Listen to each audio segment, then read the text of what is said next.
Gisele Pelicot held her head high as she walked into court to face the men that abused her for the last time. The 72-year-old grandmother from a small town in France has become a global symbol of defiance. Her now ex-husband and his accomplices, a symbol of depravity that has set France alight.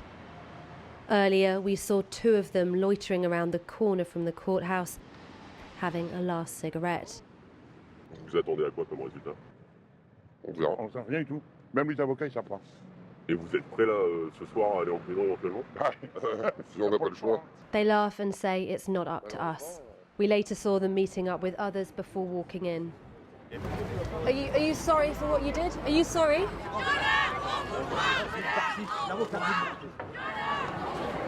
The suspects have been arriving, some of them on foot this morning with packed bags. Here's another one. Just moments before Gisele Pelicot herself is set to arrive. A court clerk stood outside ticking off each name on this long list. One by one, the judge read out the verdicts of the 51 men on trial, starting with Mr. Pelicot himself, sentenced to the maximum tariff of 20 years. 47 were convicted of rape, 2 of attempted rape and 2 of sexual assault. I asked Gisèle how she was feeling as she left the courtroom. Gisèle, vous allez comment? I'm doing fine, she replied. From 3 to 15 years, almost all sentences bar Mr. Pelicot's were below what the prosecuting authority of France recommends for these types of crime.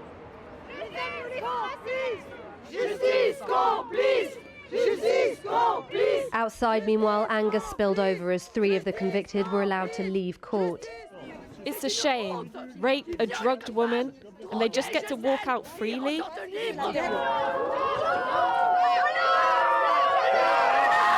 This man required a police escort to extract him from furious crowds. One of those walking out had already served the custodial part of his sentence. The others were allowed to leave for medical reasons before being moved to a specialist jail. As we filmed one leaving, he swore at us. Then moments later, back inside court, Gisèle emerged to make a statement to hundreds of journalists from all over the world, saying she never regretted waiving her right to anonymity.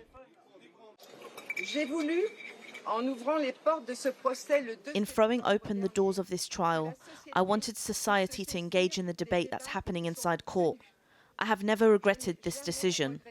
It has been very challenging at times, and my thoughts are first and foremost with my children, David, Caroline and Florian. I'm also thinking about my grandchildren because they are the future and it's also for them that I led this fight.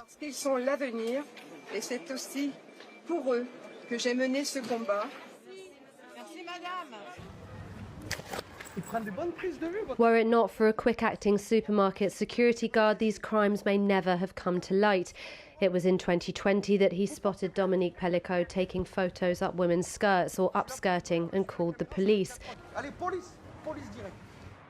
After going to his home in Mazan and seizing his devices, they found thousands of pictures and videos of him directing men over a decade to rape his unconscious wife, with the visits increasing during the pandemic. He'd met these men on a chat room called Without Her Knowledge. He would tell them to park here around 500 metres away from their home before arriving on foot so as not to trigger the neighbours' suspicion. He'd tell them too not to smoke or wear aftershave so as not to leave any sign. Most of the men involved in this trial live less than 30 miles away. In France, they've been called Monsieur Tout le Monde, Mr. Everyman, the youngest in his 20s, the eldest in his 70s. One a neighbour, the rest strangers, among them a nurse, a firefighter, a journalist, a DJ. One is on the run still in Morocco, and police weren't able to identify all of the men in the videos, so there are still dozens of perpetrators at large.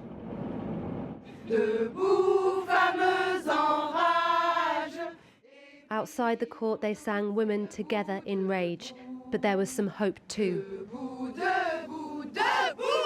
We are all here sharing our fears and suffering and hopes together, and it feels so good. This woman came with her 16-year-old daughter. They are the future, they are the new way of thinking, and they are going to change the world in a more positive way. It is so awful. We feel we need to be here and to show Gisèle we stand for her, and we want to be with her, and we give her all our force and our courage.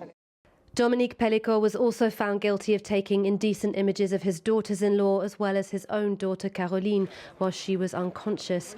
She believes he drugged her, but her cries in court for him to admit it were met with denial.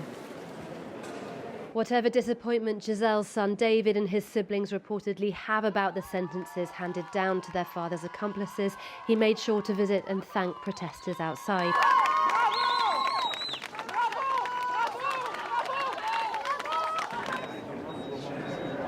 Gisèle and her family have supercharged a debate around sexual violence culturally, politically and legally too, with calls for rape laws to be tightened. Mobbed with well-wishers again shouting thank you outside the court. She was escorted out by police into a waiting car, the road shut down for the moment. Today is her last as a Pelicot. She kept her marital name during the trial so that her grandchildren who share it could, instead of being embarrassed of their grandfather, be proud of her.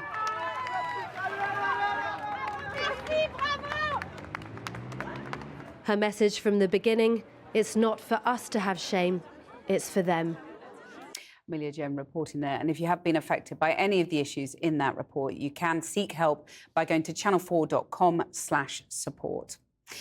Well, let's talk now to Cynthia Elous, who's a journalist and academic who founded the French feminist organisation, The Women's Voices.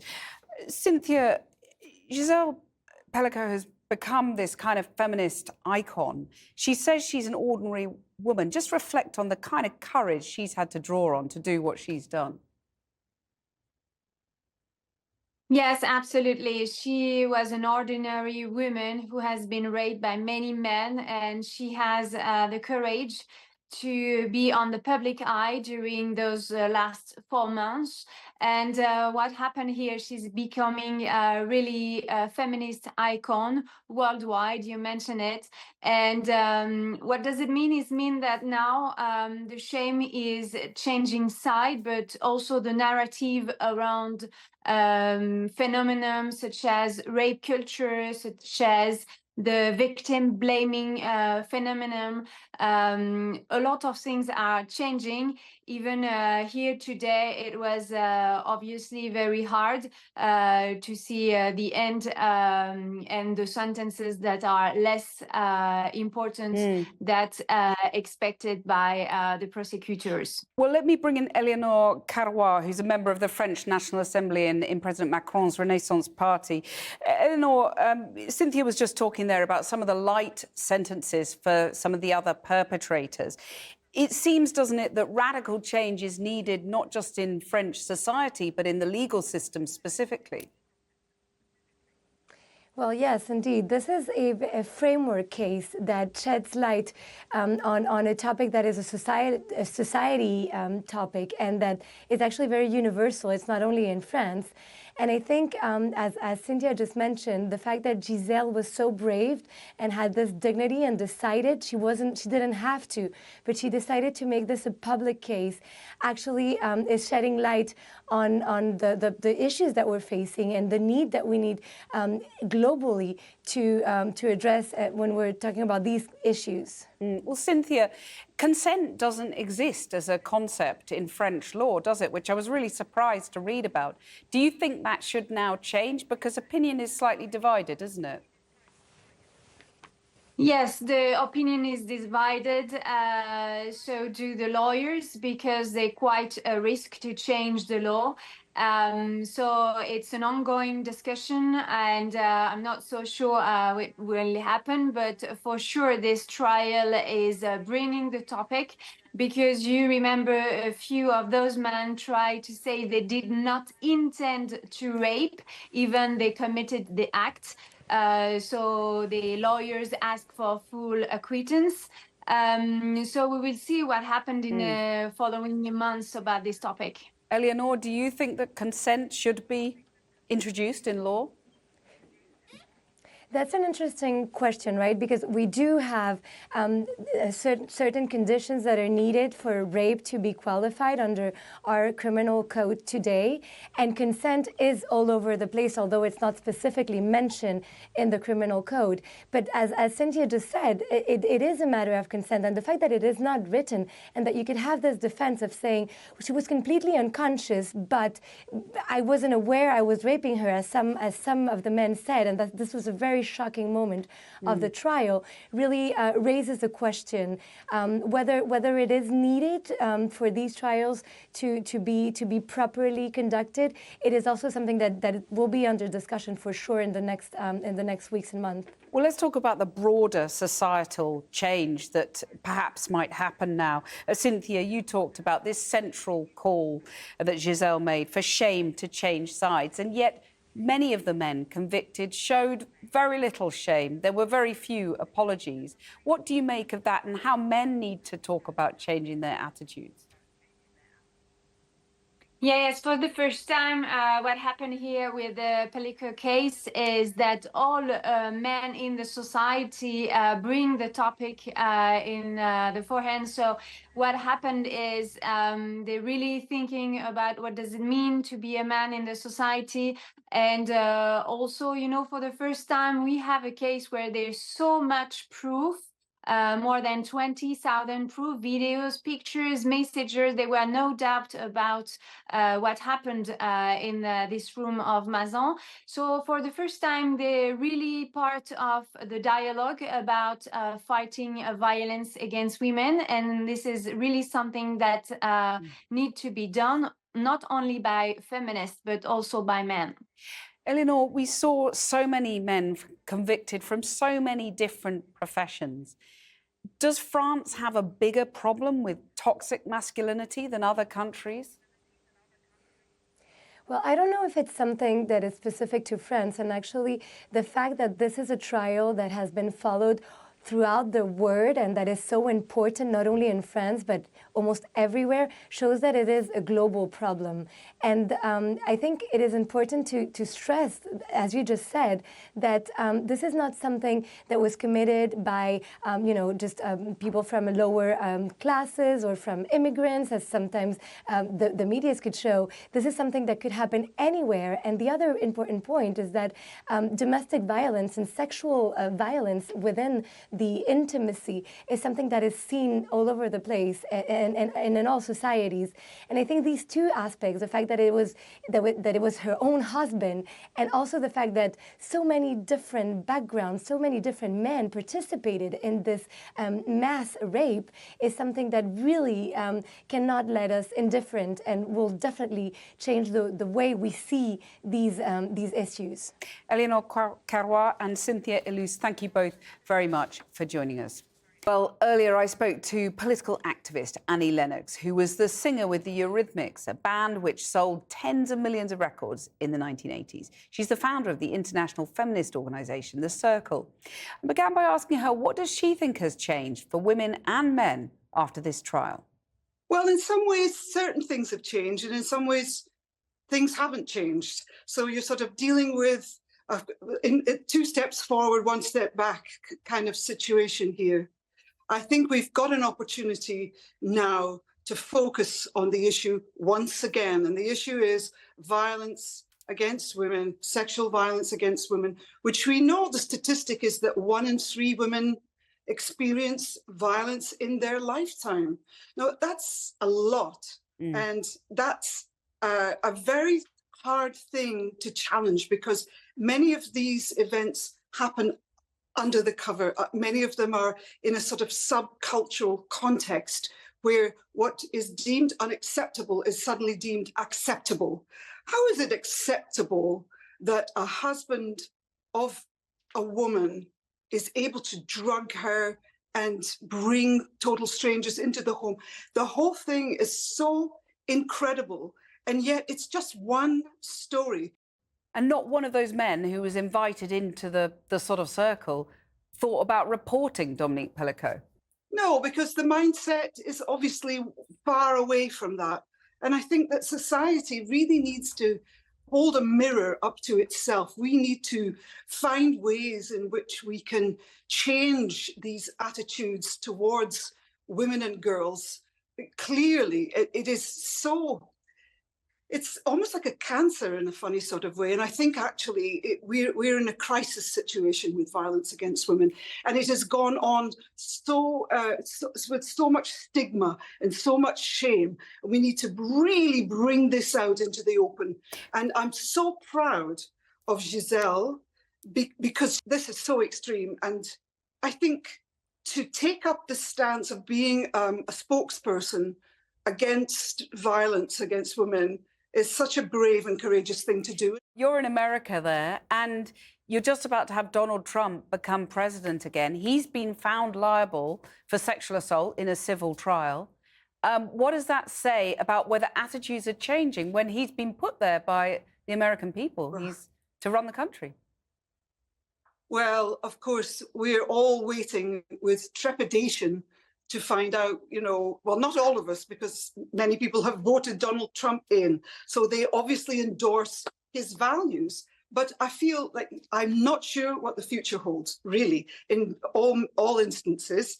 However, in terms of the conversation about misogyny, I doubt very much whether Donald Trump is interested in representing women's rights. So you have to see it as a positive, take the positive from it, that there are bound to be a kind of raised awareness among women that we will galvanize, we will respond to anything that is hugely inappropriate. I wonder how much you think attitudes have changed, because you look at young girls, for example, and you find them very ready to speak out when they see something wrong, to call it out. You look at young boys, though, and I wonder about their role models. So they're going online, they've got the Tate brothers with their particular brand of misogyny. Is there a sort of divergence there, and how do we tackle that? Well, clearly, from just what you've described, it's a complete divergence. And then you just get this polarization where there is one almost set against the other. And I think from a global feminist perspective, it's all about education. It's all about showing young people that there's a better way of treating girls and women. But we're up against a lot because, the phenomena of the internet and the dark net is so powerful that we have to learn to have better ways to deal with what is going on. It's actually a mindset.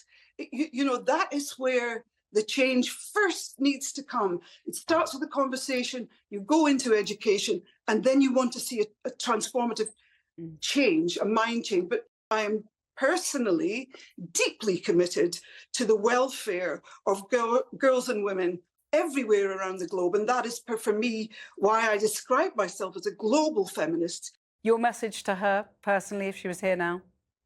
I'm so proud of her. I'm in awe. I'm really deeply touched and in awe.